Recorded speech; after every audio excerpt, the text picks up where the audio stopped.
Hello friends, स्वागत है आपका अपने YouTube channel learning with NJ views पर। दोस्तों, आज की वीडियो में हम जो डिस्कस करने वाले हैं वो टॉपिक है भारत पर अरबों का आक्रमण। यह इसलिए इम्पॉर्टेंट है ताकि अगर आप इसके बाद दिल्ली सल्तनत पढ़ते हैं तो इससे क्या होगा, आपको एक रूपरेखा या ब्लूप्रिंट तैयार हो जाएगा जिससे आपको दिल्ली सल्तनत में पढ़ने में आसानी पड़ेगी। तो चलिए इस टॉपिक को शुरू करते हैं। दोस्तों, टॉपिक है भारत पर अरबों का आक्रमण। तो भारत पर अरबों का आक्रमण कब हुआ था, किस किस ने किया था, कैसे किया था, वो सब आपको बताएंगे। तो भारत पर जो अरबों के द्वारा आक्रमण किए जा रहे थे, तो दोस्तों वो किए जा रहे थे 638 से। कब से किए जा रहे थे? 638 से किए जा रहे थे। और जो पहला आक्रमण हुआ था वह मुंबई के थाने में हुआ था। कहाँ हुआ था? बम्बई के थाने में हुआ था 636 में। 636, 637, 638 इन सब ईस्वी में आक्रमण होते रहे। लेकिन ये सब आक्रमण क्या होते रहे? विफल होते रहे। क्या होते रहे? विफल होते रहे। क्यों विफल होते रहे? क्योंकि उनको भारत के जो राज्य थे या भारत के जो राजाओं के बारे में पूर्ण जानकारी नहीं थी। तो जब ये विफल होते रहे तो जो अरबों का शासक था या राजा था, कौन? अल हजाज। कौन था? अल हजाज, जो इनका प्रमुख राजा था। उसने क्या किया? अपने दो सेनापतियों को भेजा। किसको भेजा?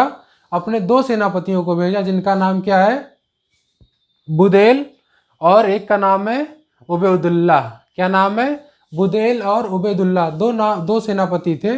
तो बुदेल की हत्या दोस्तों कौन करता है? वो करता है दाहिर का पुत्र जय सिंह।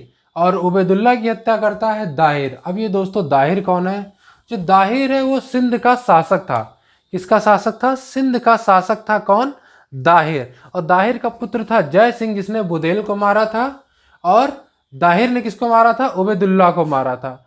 तो इन दोनों की हत्याओं के बाद जो अल हजाज होता है, अपने मेन सेनापति या अपने प्रमुख भेजता है किसे? मोहम्मद बिन कासिम को। किसे भेजता है? मोहम्मद बिन कासिम को भेजता है। और उससे कहता है कि पता करो कि वहाँ पर जो है हमारा आक्रमण सफल क्यों नहीं हो पा रहा है। तो मोहम्मद बिन कासिम आते हैं कहाँ पर? भारत आते हैं। तो वो जो है 712 ईस्वी में क्या करते हैं? सिंध पर आक्रमण करते हैं। और वहाँ के जो शासक होते हैं, कौन? दाहिर, उसकी क्या करते थे? हत्या करते हैं या पराजित कर देते हैं। तो वहाँ पर क्या हो गया? जो पहला प्रमुख मुस्लिम शासक था जिसने क्या किया था? सफल आक्रमण किया था भारत पर, वो था मोहम्मद बिन कासिम। कब किया था? 1712 में विजय पाई थी। और इसकी जानकारी हमें किस लेख से मिलती है? तो वो लेख है चचनामा। कौन सा लेख है? चचनामा लेख है। दोस्तों, जो मोहम्मद बिन कासिम था उसने क्या किया था? जजिया कर की शुरुआत की थी। जजिया कर क्या था? गैर मुसलमानों से लिया जाने वाला कर था। तो इसकी शुरुआत किसने की थी? मोहम्मद बिन कासिम ने की थी। इसको आपको ध्यान रखना है। और इनकी जो करेंसी थी वो क्या थी? दिहरम थी। क्या थी? जो इनकी करेंसी थी वो थी दिहरम। और अरबों के द्वारा ही जो है सिंध में ऊँट पालना शुरू किया गया, खजूर की खेती शुरू की गई। तो ये सब की खेती वेती किससे शुरू की गई? जो मोहम्मद बिन कासिम था, अरब था, अरबों के द्वारा ये सब शुरू किया गया।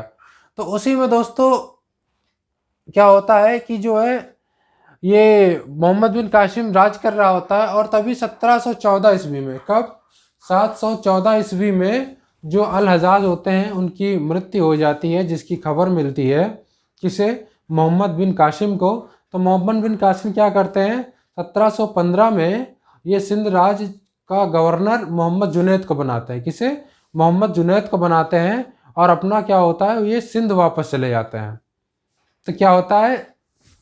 अब जो सिंध था उसका जो मेन कौन था? मोहम्मद जुनैद। कौन था? मोहम्मद जुनैद था। और मोहम्मद बताते हैं कि मोहम्मद जुनैद पर जो है कई आक्रमण हुए, उसमें से प्रतिहारों ने भी किया उनके ऊपर आक्रमण। फिर उसी के बाद जो इस साम्राज्य में जो मेन नाम उभर के आता है, जो प्रमुख राजा उभर के आता है, जिसका नाम होता है महमूद गजनवी। क्या नाम होता है? महमूद गजनवी। ये प्रमुख होता है किसका? गजनी साम्राज्य का। और ये यामनी वंश से ताल्लुक रखता है। किस वंश से ताल्लुक रखता है? यामनी वंश से ताल्लुक रखता है। कौन? महमूद गजनवी। दोस्तों, महमूद गजनवी जो है वो अल्पतगीन, जो एक तुर्क था, उसका गुलाम या दामाद होता है सुबकुद्दीन कौन होता है? सुबकुतगिन। उसका उत्तराधिकारी होता है महमूद गजनवी। तो ये दोस्तों कब बनता है? ये बनता है 998 ईस्वी में। कब बनता है? 998 ईस्वी में यह उत्तराधिकारी बनता है, या गजनी साम्राज्य पर राज्य करता है। गजनवी का जो प्रथम आक्रमण था भारत पर, वो सन 1000 ईस्वी में था। कब था? भारत पर जो आक्रमण था वो सन 1000 ईस्वी में था। उसने 1000 ईस्वी से लेके 1027 ईस्वी तक, या बोले 1009 ईस्वी से लेकर 1027 ईस्वी तक भारत पर करीब 17 बार आक्रमण किया। कितनी बार? 17 बार आक्रमण किया। दोस्तों जो महमूद गजनवी था उसका प्रमुख उद्देश्य भारत पर राज्य करना नहीं था, बल्कि भारत को लूटना था। यहाँ से जो कीमती हीरे जवाहरात सोना चांदी था उसको लूटना था। तो इसने 1009 से 1017 पर जो आक्रमण किए हैं उसमें कौन कौन से प्रमुख थे? उसमें तुम्हारा नागरकोट, मथुरा, थानेश्वर, कन्नौज और सोमनाथ के मंदिरों पर इसने क्या किया? भारी लूटपाट की और उनको ध्वस्त कर दिया। इसके बारे में कहा जाता है कि 1025 में जब इसने सोमनाथ मंदिर पर आक्रमण किया था तो सोमनाथ मंदिर की जो मूर्ति थी उन मूर्ति के टुकड़े करके इसने मक्का मदीना के मस्जिदों की सीढ़ियों पर लगवाया था। ये इतना क्रूर शासक था। क्या किया था इसने?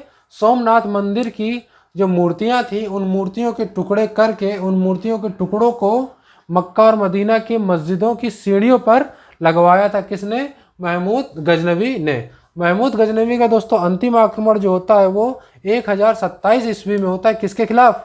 जाटों के खिलाफ। किसके खिलाफ होता है? जाटों के खिलाफ इनका आखिरी आक्रमण होता है। महमूद गजनवी के साथ दोस्तों कुछ विद्वान भी आए थे। कौन आया था? कुछ विद्वान भी आए थे। वो विद्वान कौन कौन थे? फारूकी थे, उल्बी थे, फिरदौसी थे, अलबरूनी थे। ये सब प्रमुख विद्वान भारत आए थे। तो इनको आप ऐसे याद कर लीजिए, फूफा लिख के, FUFA। एफ से क्या हो गया? फारूकी, U से उल्बी, फिर F से फिरदौसी, फिर अलबरूनी।